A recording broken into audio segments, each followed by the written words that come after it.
Hi, I'm Lucy Mitchell, and I've never been great at tidy endings. Tonight I'm sitting alone, the glow of my phone on the nightstand and the microphone blinking like an expectant friend. I promised myself I'd explain, truly explain, why his name still appears in my notifications, months after we folded the relationship like a map we could no longer read. It started with a song. Last December I ducked into a cafe to escape the rain, and the barista's playlist served the exact track that used to play in his car when we'd drive the coastline at dusk. My heart didn't swell with romance, it stung with unfinished sentences. I pulled out my phone and typed, "Remember this?" 3 dots flashed, then vanished. No reply.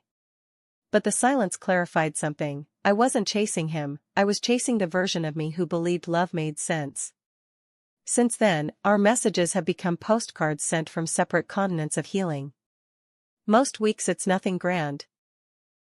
An article about vintage cameras he once collected, a photo of the kitten he rescued during our second year. These fragments feel like brushing the sleeve of a familiar sweater still hanging in the closet I'm cleaning out. They don't pull me backward, they remind me of progress measured in softness rather than distance. People tell me cutting contact is the only way to move on, and perhaps that's true for their hearts. But I've learned grief is like learning a new language. If I banish every old word, I lose context for the person I'm becoming.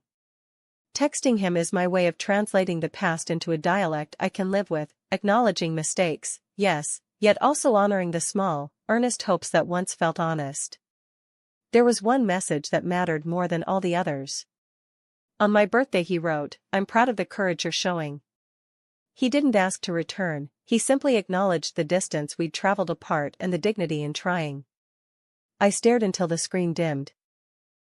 He saw the shaky steps I'd taken toward therapy, toward forgiving myself for staying too long and leaving too late.